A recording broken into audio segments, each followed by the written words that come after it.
হাম রোগটাকে আমরা আসলে অনেকে সিরিয়াসলি নিচ্ছি না, কিন্তু হাম আসলে মৃত্যু ঝুঁকিও করতে পারে।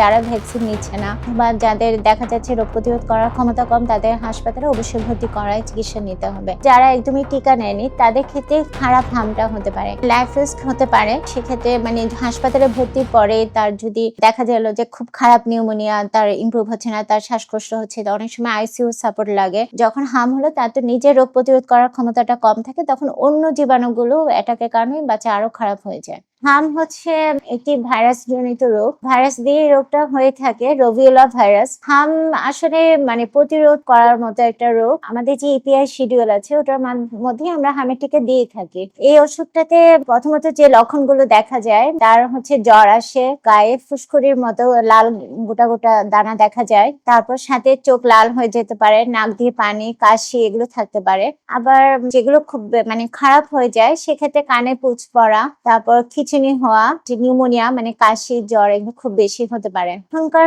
পরিপ্রেক্ষিতে দেখছি আমরা 6 মাস থেকে 5 বছর বয়সে বাচ্চাদেরই বেশি হচ্ছে, কিন্তু বড় বাচ্চাদেরও দেখা যাচ্ছে। আমাদের দেশে দেখা যাচ্ছে আমরা 9 মাস থেকে 15 মাসের মধ্যে দুইটা হামের টিকা দিয়ে থাকি। ধরেন 90% নিলেও যদি 10% নাও নেয়, যে 90% সুস্থ ওরা তো আর রোগটা ছড়াতে পারছে না, তাহলে আর 10% তাহলে সে প্রতিরোধ করার ক্ষমতাটা নিয়ে নিচ্ছে।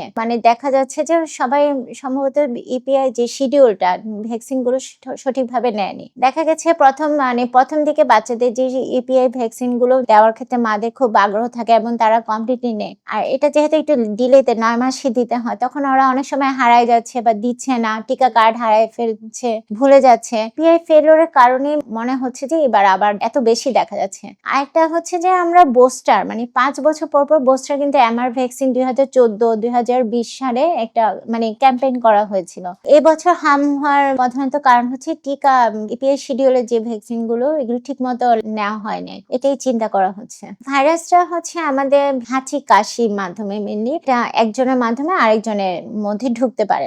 একটা শিশু দেখা যাচ্ছে একজনের হাম আক্রান্ত রোগী শিশু যদি একজনের মাধ্যমে তার হাঁচি কাশির মাধ্যমে প্রায় 18 জনকে ছড়াতে পারে। বাতাসে ছাড়ছে এবং খুব দ্রুত এটা আরেকজনকে ইনফেকশাস করে ফেলছে। বড়দেরও হওয়ার চান্স আছে, কিন্তু ছোটদের যেহেতু ইমিউনিটির একটা ব্যাপার আছে, যাদের রোগ প্রতিরোধ করার ক্ষমতা কম তাদের মধ্যেই আসলে বেশি দেখা যাচ্ছে। 2 বছর পর্যন্ত বয়স পর্যন্ত শিশুদেরও ইমিউনিটি কম থাকে, এদেরই বেশি হওয়ার সম্ভাবনা থাকে।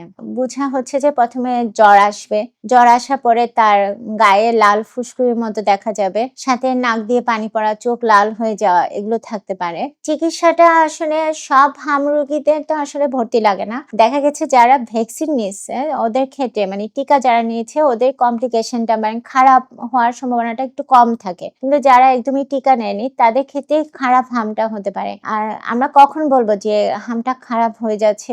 যখন দেখা যাচ্ছে তার খিঁচুনি হচ্ছে, কান দিয়ে পুঁজ বের হচ্ছে, তার ঠান্ডা কাশি, নিউমোনিয়া হলো যেটা তার ভালো হচ্ছে না, জ্বর যেটা তার কন্ট্রোল হচ্ছে না, সেসব ক্ষেত্রে তাকে অবশ্যই হাসপাতালে ভর্তি করায় চিকিৎসা করতে হবে। লাইফ রিস্ক হতে পারে, সেক্ষেত্রে হাসপাতালে ভর্তির পরে তার যদি দেখা গেল যে খুব খারাপ নিউমোনিয়া, তার ইমপ্রুভ হচ্ছে না, তার শ্বাসকষ্ট হচ্ছে, অনেক সময় আইসিইউ সাপোর্ট লাগে, আইসিইউ সাপোর্ট নিতে হবে। যখন হাম হলো তার তো নিজের রোগ প্রতিরোধ করার ক্ষমতাটা কম থাকে, তখন অন্য জীবাণুগুলো অ্যাটাকের কারণে বাচ্চা আরো খারাপ হয়ে যায়। হাম রোগটাকে আমরা আসলে অনেকে সিরিয়াসলি নিচ্ছি না, কিন্তু হাম আসলে মৃত্যু ঝুঁকিও করতে পারে যারা ভ্যাকসিন নিচ্ছে না বা যাদের দেখা যাচ্ছে রোগ প্রতিরোধ করার ক্ষমতা কম, তাদের হাসপাতালে অবশ্যই ভর্তি করায় চিকিৎসা নিতে হবে। এই রোগটা প্রতিরোধ করার প্রথম উপায় হলো যে টিকা দিতে হবে, টিকার ডোজ কমপ্লিট করতে হবে।